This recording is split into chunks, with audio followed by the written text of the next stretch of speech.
Hello everybody, I'm Lou Mongello from WDW Radio, coming to you live from downtown Disney and Walt Disney World. Today is Wednesday, May 23rd, and it is time once again for WDW Radio Live and the WDW NewsCast, sharing with you this week's Walt Disney World news and a live interactive chat format. Join us every Wednesday night at 7:30 p.m. Eastern at WDW Radio Live.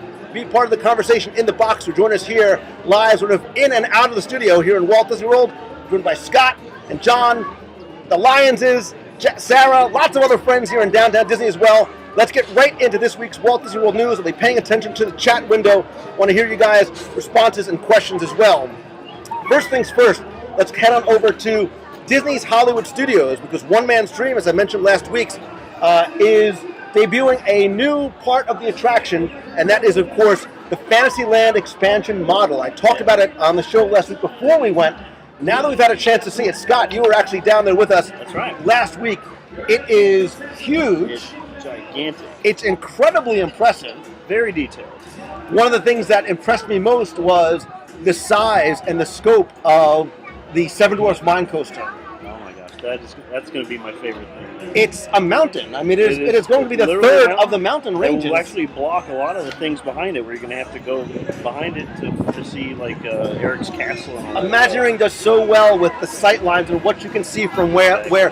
What I noticed about it, which I hadn't seen or realized before, was in addition to going above and in and out of the mountain, it also goes below ground level. So it is a neat little. So you've got to make sure you should go to see One Man's Dream every time you go anyway. Yep. One of the best, most overlooked attractions on property. But definitely go check out the model and the concept art over there as well too. Sad news, because whenever you talk about the closing of a restaurant, it's sad, but it's good news because it's only temporary, so don't get nervous. Over at the Beach Club, from July 9th through August 4th, relatively long, almost a month long, the Cape May Cafe is going to be closed for refurbishment. Not sure if it's just going to be sort of a refreshing or an upgrade, or if it's not going to change at all. One of the very popular, especially on Friday night, so the Friday night seafood buffet, great character meal in the morning too. Love that for character breakfast, because oftentimes it's not very crowded. You get a lot of face time, you get a lot of autograph time, a lot of hugging time with your favorite characters. All dressed in their favorite swimwears. They can head on out to Stormalong Bay right after. And I got to say, the best mashed potatoes on property. Right there you go. That's quite an endorsement coming from Scott, who doesn't really like very much. So that's obviously going to limit the amount of dining options in a very busy time of year for the summer. So the marketplace is obviously still going to be open for grab-and-go food, but you'll have to head on over to the Yacht Club, to Beaches and Cream, even Hurricane Hannah's outside. Great burgers out there as well, too. Or the Boardwalk, or maybe the Il Molino, or the Blue Zoo. Oh, speak not. Kimonos and Blue Zoo. I ate there again on Monday. It's heaven on a plate. Moving on, we were talking about Fantasyland. Let's go over to Fantasyland again, because construction is still going on over at Winnie the Pooh. A lot of you may have noticed, really since the expanded queue opened, that one section off to the left as you face the attraction has been closed. That was going to be sort of the Tigger bounce section, where there was going to be, this is where the lawyer in me comes out, there was going to be pads that you'd stand on, they would bounce you up. I think for some obvious reasons, that section never opened. That was not the best idea. From what I understand, it is going to be an expanded part of the queue. It's going to be a photo pass location as well, too. And for the time being, Winnie the Pooh meet and greets are over in Town Square, but I think eventually they are going to be located, which is great, right outside the attraction, and again, an expanded part of the queue as well, too. Wonder if they're going to bring in any other interactive elements in there as well, too. Time will tell. They definitely are adding lots of interactive elements to lots of queues. So. And this is so much, it's a low-tech interactivity element. And when it first opened, I wasn't sure how the flow was going to work, but it's great because while the parents are under the shade, the canopies with the ceiling fans, the kids are sort of following along outside. There's little activities just off to the side that they can play with as you're. The kids don't feel like they're waiting in line. Exactly. They're having fun. They're expanding energy. They're doing some things that aren't just on screens, but things you can actually feel and touch and pull. That's right. So there's some some low-tech interactivity there until you get to the honey wall, which is a great effect. So, speaking of Fantasyland, don't forget too, this week coming up, Snow White. It's her last day. It's her last day in her scary adventures.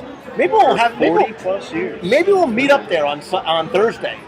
maybe we'll meet up on Thursday in the afternoon. If anybody's going to be in town, wants to meet up, take one final ride on Snow White's Scary Adventures, email me at lou@wwradio.com or hit me up on Twitter at Lou Mongello. Maybe we'll have sort of an informal say goodbye and have a citrus swirl as well, too, because that's how you celebrate a loss like that. Opening day attraction right there.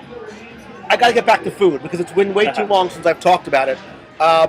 As part of the upgrade to the French Pavilion, and there's a lot going on there, the patisserie is getting a whole second level. Bistro de Paris is also going to be closed for a lengthy refurbishment in a very busy time of year. From July 1st through September 30th, it's going to be closed.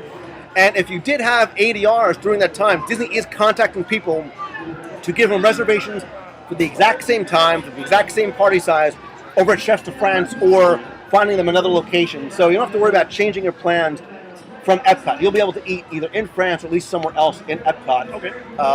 But, you know, as difficult as these things are when you lose a restaurant for a few months, look at things like Tutto Italia. I think what comes as a result of the upgrade is obviously worth the wait. We're going to have to head on over to Tutto Gusto and the wine bar and Tutto Italia for a sort of a post-refurbishment review. Yeah, I had a chance to walk through there. It looks gorgeous, and I saw the menu. I definitely want to eat. I took a quick look and all that ceiling, sort of the brickwork in the ceiling, Imagineering again. There and some nice couches. The Italy Pavilion is so, and we're going to have to do a DSI on the Italy Pavilion itself because there's no attractions, but it's such a well-themed, a very detailed and intricately storyline pavilion in there. Really one of my favorites, even though there's not really a lot to do there, there's a lot to see there. Definitely. It's a feast for the eyes and the stomach. Notice the Orangeburg shirt, by the way. It always comes back to food. This past weekend was the kickoff weekend for Star Wars weekends. We were there Friday, we were there Saturday, you were there on Sunday. Had a great time. We live broadcast all day Saturday. Thanks to those of you who came out to the meet of the month. We hung out. We did the Carbon Freeze Me experience. We did some shows. We did the Hyperspace Hoopla. I'm going to post a video this week, probably within the next couple of days, of recapping our sort of first weekend at Star Wars Weekends. If you haven't had a chance to go, even if you're not a Star Wars fan, there's so much to do. There's so much to see. It's a ton of fun. Get there early. And this weekend, there's another reason to go. There's more? There's more reasons to go. And I might have to go back just for this. What's that? Because you may remember, again, we're here in downtown Disney, just a few weeks ago, we were tucked away in the corner with really the most talented artist in all of Walt Disney World, Brian Blackmore from the Disney Design Group, who not only has created incredible amounts of hard and soft merchandise, from pins to shirts to some of the mugs you're going to find at Star Wars Weekends, but he's actually going to be doing a signing. Friday, he's going to be down at Darth's Mall behind Rock and Roller Coaster from 12 to 2. From 6 to 8 p.m., he's going to be right there, right over there. Here in downtown Disney at the Art of Disney. He'll be there Saturday again at the Art of Disney from 2 to 4. Back on Sunday from 2 to 4 at Darth's Mall. Forget Ray Park. He's super talented. Go to see Brian Blackmore. Have him talk to you about and sign some of the stuff that he's created for Star Wars Weekends, and give him a hug. Because he is a great hugger as well too.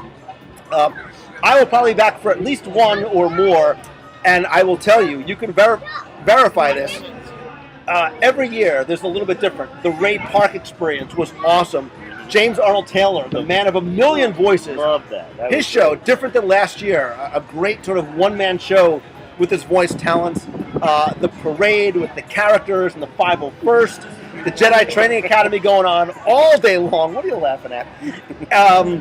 The merchandise, the Star Wars themed food. Mark, there's Darth Vader themed cupcakes, which are phenomenal. It's chocolate and peanut butter and a Darth chocolate cake. It's made of dark chocolate, right? Delicious. Put your name on that. But you've got to stay, or even go back home and come back for the Hyperspace Hoopla. That was amazing.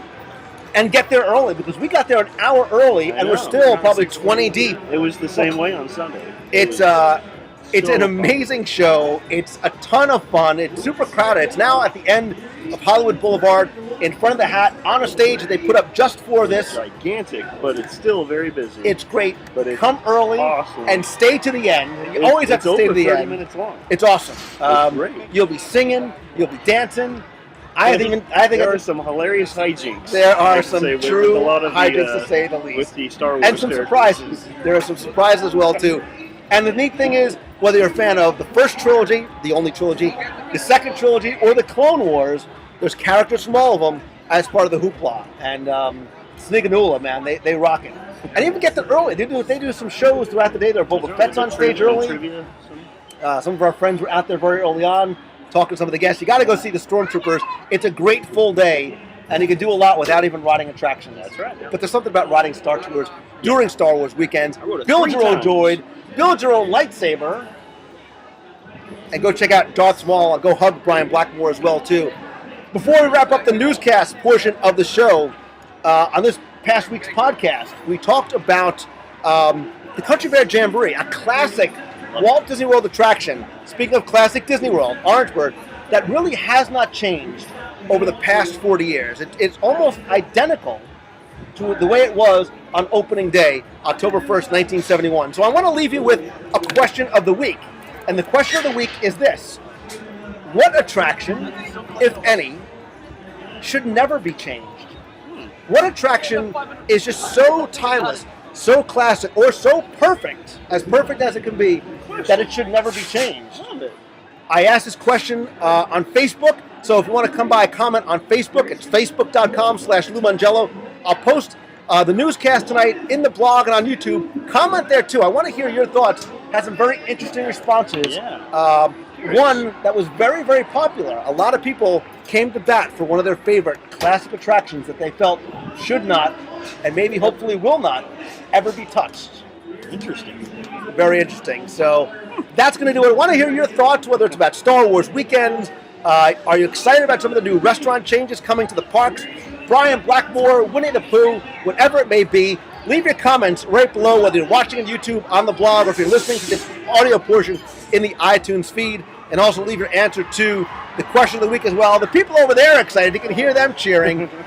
Again, join us every Wednesday night, 7:30 p.m. Eastern, over at WDW Radio Live. Be part of the Box people. Visit the website for more information about our upcoming events, including our evening at the American Adventurers Club, coming just in time for Epcot's 30th anniversary.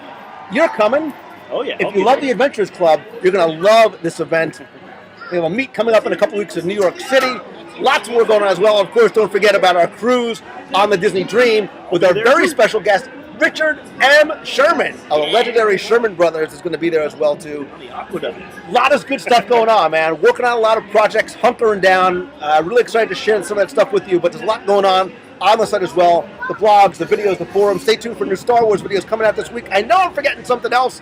Follow me on Twitter, Facebook, whatever it may be. That is going to do it for this week's show. Thank all of you for showing up. Thank all of you for watching live in the box. Definitely stay tuned. We'll hang out and chat some more before we're done tonight. But until next week, I am Lou Mongello from WDW Radio. Thanks for watching. See ya.